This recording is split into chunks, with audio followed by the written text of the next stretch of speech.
Trauma Therapist Podcast Plus listeners can listen to episodes early and ad-free right now. Become a Plus listener by going to Apple Podcasts, searching for the Trauma Therapist Podcast, and signing up today.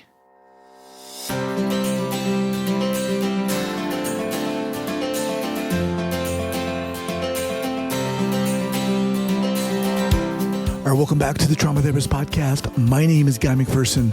My mission is to help trauma therapists be their incredible selves, to be human, to be real, not just a clinician. I'm a big believer in who we are is more important than what we know.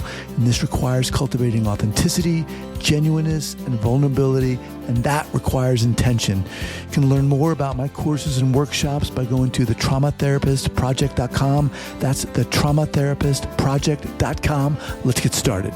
All right, ladies, here we go. So 5, 4, 3, 2, and 1. All right, folks, welcome back to the podcast. Very excited to have as my guest today, Corey Glied and Anna White. Ladies, welcome. Thank you. Glad to be here. Welcome. So Dr. Corey Glied is a licensed clinical psychologist born and raised in New York. She worked for over 15 years in city hospitals, providing both patient care and academic training, and has maintained a private practice in Manhattan since 2010, where she provides evidence-based treatments for anxiety, depression, and stress to a wide range of conditions. Anna White is a former Wall Street executive who experienced severe burnout and subsequent chronic illness during her years in the corporate sector. Type C traits, which we're here to talk about today, were a significant contributor to her declining health. After leaving corporate life, she founded a specialty care package company called Rest and Heal. So today, now, is it correct to say that you're both founders of the Type C Toolbox? That's right. Yeah. Okay. Really curious to talk about Type C behaviors and so forth, but welcome to the podcast. We're excited to be here. Awesome. So before we get going here now, Corey, as I stated in the interview, you're from New York, but share with the listeners, both of you, where you're from originally and where you are currently. I'm originally from the South, so born in Tennessee, lived in Tennessee and North Carolina through my childhood and early 20s, moved to New York City in 1999, and I've been here ever since, live on the Upper West Side, same neighborhood as Corey, which is how we know each other. I am a born and raised New Yorker. I would like to say I did leave for 4 years in college. I went all the way to Minnesota. So I've had my out of New York City's experience, and I have lived in Europe briefly. And then I came right back to the Upper West Side in New York City. Awesome. All right. So how did the Type C Toolbox, okay. First of all, how did you both meet? Well, our children are elementary school classmates. So we met when they were in kindergarten together. And now they're in 9th grade. So It's been a long time. It's been a long time. It's been a long time. And the way this whole thing sort of came together was I was reading this book about cancer, and there was this little section in the book around Type C as it relates to cancer. And when I read the list of what Type C means, it just resonated with me at the highest level. So Type C traits are people who are excessively nice, hate letting other people down, carry the weight of the world on their shoulders, can't bear the thought of disappointing anyone, feel really, really, really guilty when we say no, we can't set boundaries. We go to extreme lengths to avoid conflict. People pleasers. People pleasers, but a little bit complex than that. And so Corey and I had done some work together around my wellness business. And I brought up this notion of Type C to her, saying, I've never heard of it described like this before. And I think this fits me to a T. And we were having dinner one night. Right. We were having dinner one night on the Upper West Side at a very yummy new Malaysian restaurant. And Anna and I had done this work together before, talking about health and wellness. And I was kind of itching to do something more. And Anna described this Type C. And I was like, wow, a lot of my patients really struggle with that. I had never heard of Type C before, but that's something that I regularly see and regularly talk to people about. And we talked about, what would that look like if we were going to do something around it? And then that's really where the Type C Toolbox project came along, that we decided to work on some sort of educational platform that that helped people understand what Type C is all about. It can be lovely and wonderful to be a little Type C, but when it is taken to the extreme, in Anna's case, and in a lot of my patients' case, it leads to exhaustion, anger, resentment, people struggling with a lot of anxiety, a lot of guilt. It can also lead to a lot of physical health issues. So chronic pain, chronic fatigue, a lot of pelvic issues, stomach issues, irritable bowel, migraines. So a lot of these things were things that Anna experienced, but I have a lot of patients who fall into these categories. So we decided to start an educational project and then turned into our own podcast. And really, not a lot of people have heard of Type C. And there are some tips and strategies. Obviously, awareness is key, number one. But then there are things that you can do that are not easy, but there are things that you can work on to make changes so that you don't have the same types of health and illness issues that many people fall into the category, unfortunately, when you're really suffering. So I'm assuming many people have heard of Type A, which is like the go-getter. Why don't, if you would, describe Type A, Type B, and give us a little context there? Sure. Yeah. I mean, well, we think of Type A as people that are very driven, very competitive, can be sort of aggressive, veer towards perfectionism, go, like you said, go-getters. Type B, a little more laid back, more flexible, more passive, can be indifferent at times. I mean, there are health risks with all of these personalities. Mm-hmm. And it's really when, like Corey said, they're taken to the extremes, when we really push the boundaries on these things, then that's when we see a deterioration in health. Right. So and correct me if I'm wrong here, when we think of Type A, I think most often we probably think of men, but we do think of women, and probably with men, it's different perceptions, right? With men, it's like, he's Type A, da. And when you think of a Type A woman, a lot of times people can have a negative perspective of that. Excuse me. Now with Type B, right, and then Type C, as you were talking about Type C, I was thinking, do women fall into that heading more? Or so here's the challenge. Diagnosed? I think women seek treatment more in general across the medical board with medical doctors as well as with therapists and psychologists, psychiatrists. So I think it's easier to see them more. But over the course of my career, I've had not as many men, but definitely men that struggle with Type C.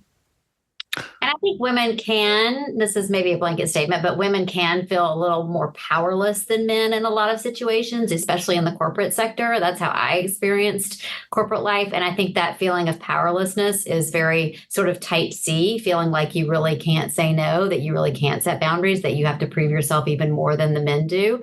And so I think that's an element. I think another thing is that I think that women are more likely to be rewarded for people-pleasing behavior, whereas a man may not be rewarded for that. And certainly, I mean, Anna talks about religion and the South as also really rewarding women who were nice and thoughtful and, did a lot for other people. Right. I mean, I know that actually in some Asian cultures, particularly in India, being very selfless is very lauded. It's very rewarded and appreciated. Right. So there are a lot of cultural kind of specificities and complexities with this whole thing. So Anna, when you were reading this in this book, you were like, this is me. This is, did it become like, holy crap, how do I deal with this? Did you seek treatment for this? Well, at that point, I had kind of done a lot of work on myself to try to get to a better place. So I wasn't at rock bottom when I read this. I had hit rock bottom several years earlier, but I had never heard it sort of described in these terms. And the real low point of my health was after I had my second child. I went on maternity leave and worked straight through the whole thing. and really burnt myself out. And that was a function of just being absolutely Type C. I worked for a very small firm. They were under-resourced. I felt extreme guilt about leaving them in a lurch, going on maternity leave. And so I offered to pitch in during my maternity leave, which is just, one of my biggest regrets in this life. But I think, there was a sincere offer to help. But then on the other side, there was a real taking advantage of a Type C person. Mm-hmm. And I mean, the sad part of this story is that I gave birth the next day in the hospital. The boss calls to say, hey, we really need to get going on this deal. Oh, God, no. Can't make it up. Can you get these investor letters out? And, Type C people default to yes, that's what we do. We don't even stop to think about it. If somebody needs us, we can't disappoint them. We can't let them down. We say, yes, I'm there for you. And so I literally went home from the hospital and the next day started working on this deal. 7 weeks of, working, nursing my child at the same time, up all night, calling, investors all over the world. The whole thing was completely bonkers. But at the end of it, I was a physical wreck, and it's just taken years to recover from that. It was just, yeah. Listening to you, first of all, thank you for sharing that. But listening to you say that, I'm thinking, I can identify, parts of me can identify. And I know a lot of people listening can identify with that too. And people listening are probably going, just as I am, like, how crazy is that? But a lot of us do it. So how do you address this? How do you fix this? Well, let me actually just jump in one sec, because I was going to say that one of the really interesting things that when Anna and I first met, a couple of years ago on the Upper West Side at our little dinner, I thought, oh, wow, this is so interesting. I see this in a lot of my patients, right?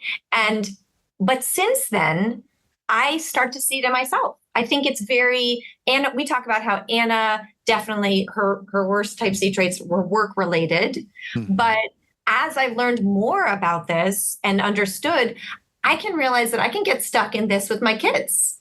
And so the first part is awareness. So the first part is recognizing that there may be some sort of rules that you have for yourself that you're not really aware of.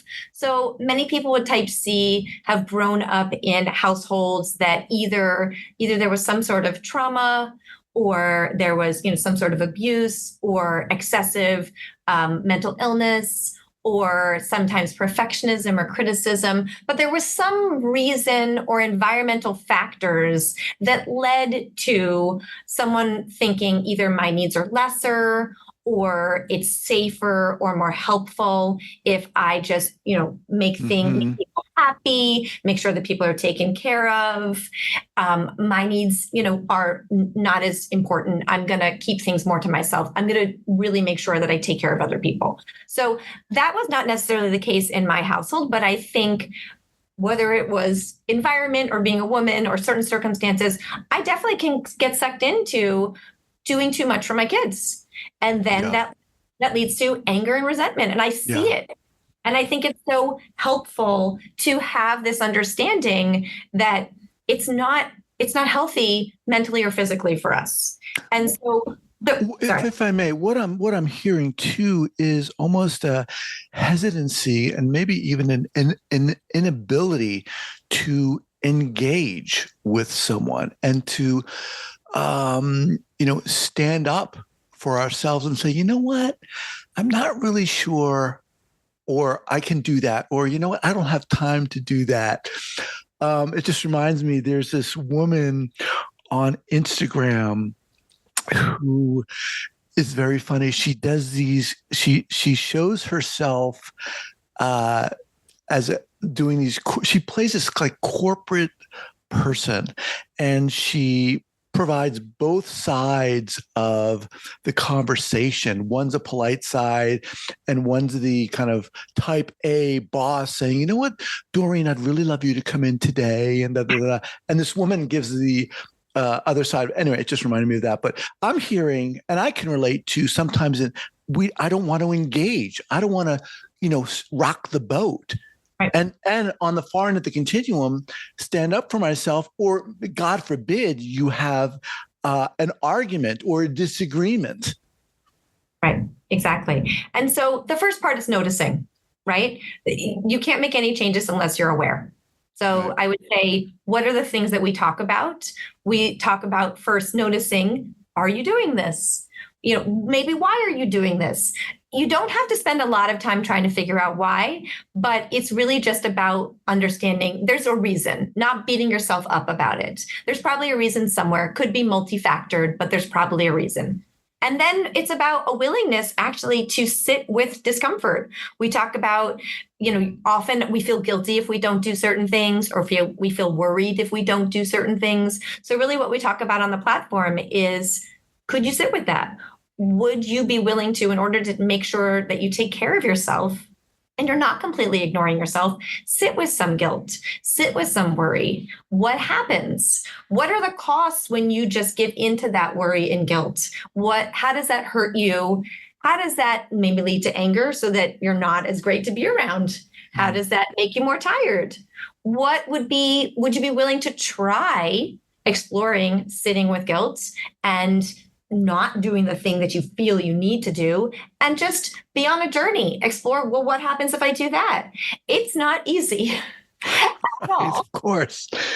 Our bodies are made to protect us from danger. We have the fight or flight response. We have anxious feelings that really try to help us not put ourselves in danger. So we're really talking about doing the opposite of what feels comfortable, which is hard. And another thing that we do is, a lot of times Type C people are not comfortable using their voices. We have not used our voices for many, many years. So we don't have the language that we need in certain situations. And so what we really try to do is provide people some very, very practical tools. When someone comes to you and they're asking you to do something, and you are somebody who just defaults to yes, what can you say in that moment? What can you do in that moment to buy yourself some time, to say no thoughtfully and gracefully? How can you just work in a way that's going to put yourself in a better position to not take all this on like you're so accustomed to doing? So we really try to just focus on very, very practical things that people can do. So one of the things we talked about with Anna and the maternity leave, when the boss calls her, like, what do you do in that moment? You're frozen. Oh my God, you feel guilty, right? So a great thing is called the delay tactic. We did not make this up. This is something that's, available to anyone. It's part of the assertiveness training toolbox.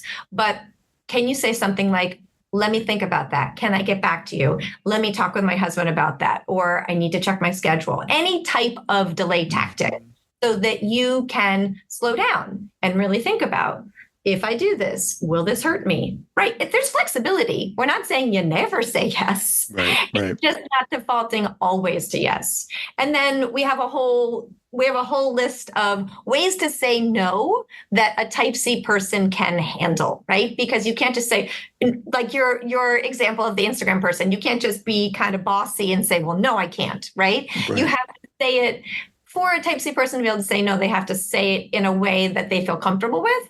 And people may not have actually had that experience practicing that. Maybe you grew up in a household or a cultural environment where you really couldn't say no. So you really just don't have that skill. We also talk a lot about being kind to yourself, just, not blaming yourself. Lots of people struggle with this, and there are tools that can be helpful. So let me just remind everyone, I'm speaking with Anna White and Dr. Corey Glied, the Type C Toolbox Project. Now, so this is a platform. Now, what do you offer on this platform? We have a blog. So we have a website that has, over 100 blog posts now. It's so funny because when we first started this, we thought, are we going to have enough material to create a blog? And I'm sure you're the same. Like, the ideas just keep coming and people have ideas, and there's just so much that we want to talk about. So we have a full blog. We've got some resources on our website, like a cheat sheet. We've got some, therapist recommendations, but we have a podcast. We have about 45 episodes. We have an Instagram feed where we try to post something daily. We're pretty good about that. And we've started working on workshops and training. So we've given a couple of talks, and we're working on some workshops. But, for the most part, the idea is to try to make people not feel so alone, create some of this community, make people realize that we have these resources, and also try to think about ways to get into businesses so that we can be talking to team members, managers, and helping them realize Type C people are some of your best employees. You don't want to lose them to burnout. So teaching them and giving educational options for them to realize, Anna, you know what? You've been working really hard. I'm not going to add another project to your plate. Or Anna, I see you haven't taken that much vacation. I think you need to take some vacation, right? So I have had lots of patients who have gone on either medical leave or quit jobs, and that's not good for employees. And Type C people will not tell you how they truly feel. We do a lot of lying or massaging of the truth because we want to avoid the conflict. We don't want to let you down. And so it's very hard for someone with these traits to say, I'm really struggling. I need to take a step back. Sometimes we just tend to operate in more extremes. Like, I just have to leave. I just have to get out, instead of really addressing, trying to come up with a solution that's a little bit less extreme. Right. Yeah, this is really interesting to me because I think so many of us have at least some traits of what you're talking about. And just to be clear, this is not an official diagnosis, right? No, but we cannot make it up on our own. So Anna was reading this book, and there has been research done on Type C traits related to cancer, predominantly in the 70s. And the things that they found were that it leads to actually a worse prognosis. So if you think about the Type A person as someone who spends a lot of time thinking about themselves and who's kind of a fighter, the Type B person is kind of lax, but the Type C person is really very suppresses a lot, which is never good for a prognosis and isn't really a fighter. So, we're not saying that there is any medical, blame here in any way, but it is a real trait. And as you know, Type A and Type B were also developed related to illness, heart disease. So, I think it's really just something to work on. It's let's be aware of Type C too. We all know about Type A and Type B.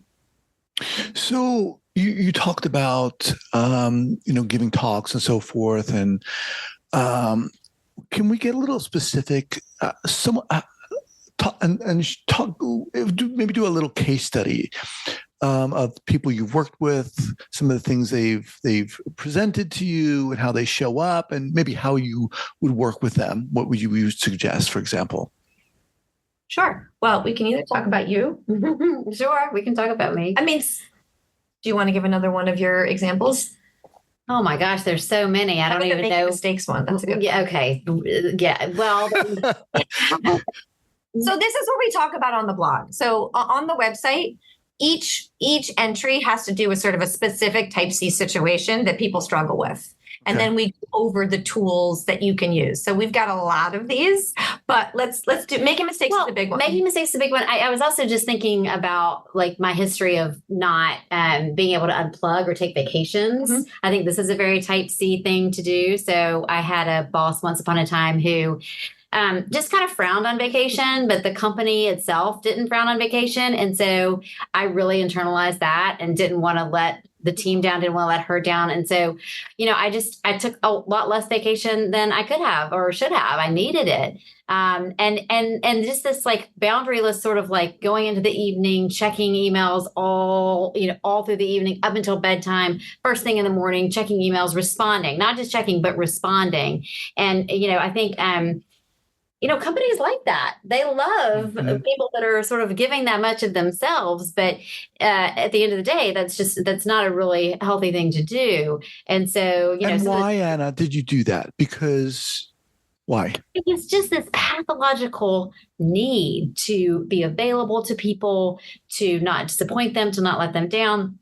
There's also this element of Type C, which is kind of painful to talk about, but where you feel a little bit lesser than everyone else. And so you're feeling like you really need to prove yourself that much more. And maybe that comes from whatever happened as a child, but somewhere along the way, you got the message that your needs were not as important as other people's needs. So there's a real prioritization of everyone else over yourself. And, for me, it was just default autopilot. Mm-hmm. I didn't even question like this behavior. I just did it because it was pathological. I needed to make sure that people knew that they could count on me, they could rely on me, and that I was there for them. Yeah. I would say that is something that would be true of all the people that I've seen over the years who are, in this guise, these type C traits, that there is a feeling of lesser, a feeling I need to prove myself. Lower self-esteem. Yeah, it's not, I would say it comes more, surprisingly, people can think they're really good at their jobs, but it's not as obvious as low self-esteem. They're not sort of people you think of as that way. They're people who can be very successful, but underneath that, if you ask them, they will say, so again, it's a facade. Mm-hmm. They will not, it's not as obvious. You wouldn't pick them out that they're not shy. But they're definitely people who work so hard to make sure that they don't make anyone unhappy. They don't disappoint people. So, I've had many patients over the years. Sometimes it's at work where they're just, like Anna was talking about, working excessively, taking work home, having a harder time on, stopping work. Or sometimes it can be at home with kids where I see, just working so hard to make kids happy and burning yourself in that way. I've had patients, unfortunately, who've really hit rock bottom because they're doing this to themselves and wake up thinking like, I don't want to go on, having passive suicidal thoughts. And the hard part also, I would say, is that a lot of times when people do so much for other people, whether it's at a job or for friends or family, if you start to change that, not everyone in your life loves that. So that's another thing we talk about, which is that if, like, I had a patient and she was, wanted to take medical leave, she was passively suicidal, having a hard time getting to work. And we talked about like, okay, now you're making these changes, whether you like it or not, you gotta, anxiety and guilt, we need you got to stop working. You got to do this. You got to do that. And the work commented, right? She used to be the 150%er. And so they weren't seeing as much product from her. And they weren't so happy with that. And, I was bummed out, but I also realized like, you're going to get this. And definitely type C people can be susceptible to relationships where they either have a friend who's a taker, or in worst case scenarios, they're very susceptible to abusive relationships, whether it's with a friend or an intimate partner. And so sometimes partners and friends are not as happy with you when you make these changes. Right. And this so is deep. Yes. This is deep. I mean, what I'm getting here is almost a feeling of a lesser, you said it, Anna, self-worth. Yeah. But like the space that I take up isn't as valuable as the space that you take up. Right. And this is really, I know people listening to this are like, oh my God, part of this is me. I can't step into, I can't engage. I can't say, I can't even say, you know what, hang on a second. Let's talk about this tomorrow, or let me talk to my partner about it. Creating that space, that is, I can't even think about that. It's too much, And one of the things we talk about is that's not going to change. That may be a part of you, but it's an awareness and also noticing how does that drive your behavior that hurts you in the long run. Right. So a huge part of our work is explaining to people and getting you to ask yourself, what is the cost, right? All these changes are really difficult. People may not be as happy with you in the worst case scenarios, and you may feel guilt. You may feel anxiety. Why would you do that? That sounds horrible.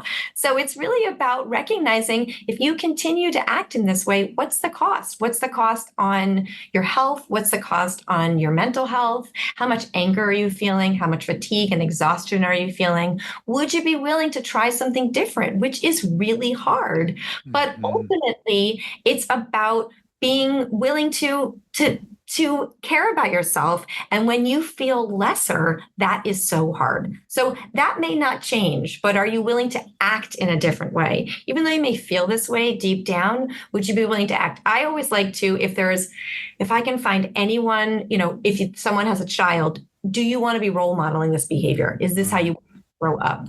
Or, any type of example, what would you say to a friend in this situation? Because that can help people get out of themselves. What are you, nuts? Right, How exactly. are you? You're not gonna take your maternity leave? Right. Oh my God. All right. So as we kind of wind down here, you also have a podcast. What's the name of your podcast? Type C Toolbox. We are Awesome. sort of across the board Type C Toolbox. Well, smart. I mean, awesome name. That's awesome name. So, and who do you have on the podcast? Sometimes it's us. And then frequently we have guests, and then we have all types of anything related to health, really, mental health and physical health. We've had an acupuncturist on. We've had a naturopathic doctor. We got a sleep doctor on, just anything that sort of intersects with Type C and health. We love to talk to experts in their field, talk to them about, hey, do you have any Type C patients? And how does that sort of manifest in your world? And talk to us about that. It's been such an amazing learning experience. We also had a lawyer who is very not Type C, but she's a woman and she sort of understands that, the pitfalls. And so that was really fun because she talked about ways that she stands up for herself. She talked about posture. And so we just like to find people that we think would be beneficial for someone who has Type C to hear from. Well, awesome. All right, ladies, as we kind of wind down here, how do people contact you? Well, let me ask you before you answer that. So they're going to go to your website, typectoolbox.com, and you have the blog. What are you offering on the website to help people? So we've got the blog, which is about 100 posts. We've got some resources. We've got a cheat sheet of all of our strategies so that it's like a little handy dandy, like 1-page reference of like, here's all, so you don't have to dig through the blog, but here's like the 10 things that you need to think about strategy wise. We're working on a book. So we are actively collecting stories from Type C people. We've done 7 or 8 interviews now, and the stories that we're getting are just so incredibly powerful. And we're always looking for more if anybody's interested in that. So that's on our website, a contact. So if anyone listens to the podcast and is interested in contacting us, you can either contact us on our website.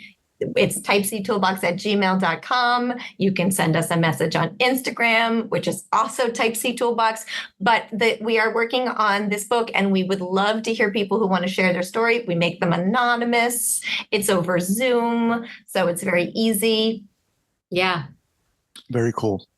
I'm just adding you on Type C Toolbox right now. Very cool. Ladies, awesome. Super interesting, super inspiring. Anna, thank you for sharing your personal story. Really appreciate that.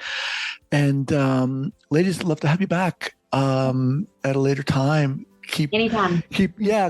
I'd love to keep, abreast of what you guys have going on here. Again, typectoolbox.com. We'll have it linked up here at the show notes page at the traumatherapistpodcast.com. Thank you so much. Thank you. Thank you. All right. Take care. Take care.